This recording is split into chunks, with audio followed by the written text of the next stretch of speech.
I think we started to realize that the measure of a soldier is how they handle loss. And Market Garden was all about the loss of many different things. If you've ever seen the film Titanic, most people knew before going into the theater that the boat was going to sink. Yes, the boat sank, and we wanted to see it sink because we wanted to see the special effects, but the movie was not about the boat sinking. The movie was about this drama between these characters and how they dealt with this situation and each other. By focusing on the soldiers in our game instead of the war in general, we give our game a more of an emotional slant, making them real people. For me, what always makes people interesting is finding what's beneath the surface. Who they were, the pieces of who they are, kind of coming together into the soldier. And then from there, they actually become great characters, you know. You could have the most emotional scene in the world between two characters, but if the player himself is not involved in some way, then, I mean, you fail.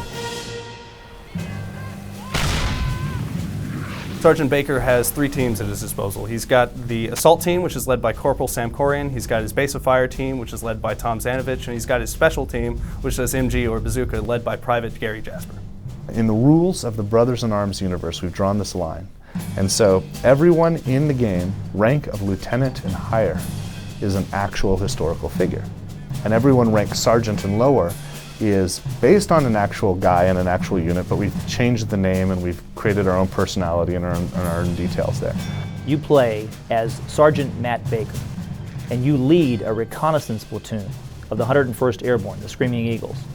And your job is to keep your squad alive and accomplish the mission. In many cases, the mission and the men are going to cause you a dilemma. You will decide whether your men live or die. You can make the best decisions imaginable, do the best job, have the best guy who's the best soldier, and he's still the one who happens to get hit. Man, that's very sobering. We just killed the crowds that came off this elevator. Which means they're probably waiting at the top. I know. Oh God, we're really stupid. I know! Who is Sergeant Baker? You know, when he went into Normandy, he was green. It was his first combat experience ever, and he had just been promoted to squad leader. In fact, that was his first line in the first game. I never asked to be squad leader, but I had no choice. He is the leader, even though he's got all this weight on his shoulders. You know, he doesn't want to obviously show that to anybody. You know, he's got people to keep alive. Guys who he's trusting with his life, he's not necessarily trusting with his emotions. And he's really never been prepared for that responsibility. Now that guilt is really taking a toll. Frankie!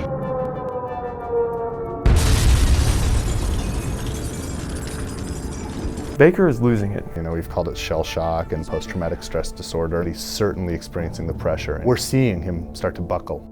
So you get to see kind of his descent into kind of this war madness kind of thing. How many men is one officer worth? It's literally poised in the game. 10, 20, 30, I mean, it has no answer. Who's the right man to take command of 2nd Squad? Corporal Sankorian has become Baker's right-hand man. He's watched both of his buddies, you know, become squad leaders, and they're, you know, above him, but they also really listen to him and they really, you know, respect him as an equal. You follow orders or you die. Tell me one order I haven't followed to the letter. It's not about that. We really try to tackle that emotional complexity. When I give you an order, you follow. I'm not a particular fan of Corian, but I like him as a character because he creates complications for Baker and the other guys. It's obvious that he wants to become more than just a corporal. He's a good soldier, he really is. He's a great soldier, he's a great team leader, but he and Baker don't always see eye to eye. He asks the questions that need to be asked of a leader. How do you measure your life versus mine? What the hell is going on in here? Well, Paddock said some stuff that made him sound I see like a real one dick. goddamn bruise on any of you. It'll be KP and latrines for a week. Hartsock has seen just as much shit as Baker has. We're the tip of the spear, Jazz. We need to look sharp when we go in. I have to say I like his character better than Baker. That is kind of the military mindset. It's like, yeah, shit happens. This shit is, you know, FUBAR, but you gotta go through it. Scheiße! Ein Zebra! I like Jasper and I like his bazooka named Stella. Jazz! Let's give him all we got! He decides to kind of treat this bazooka like his girlfriend.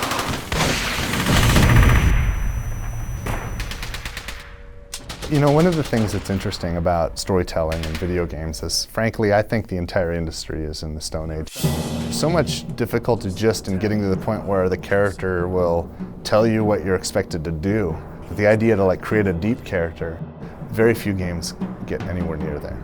The social storyline between you and your men is really the beginning, middle, and end of the story. All of us wonder, what would I do in that situation? If I was faced with this horrible situation, how would I react? And there's something to learn about us from knowing what we're like under those tests. The stakes are no higher than they are in war.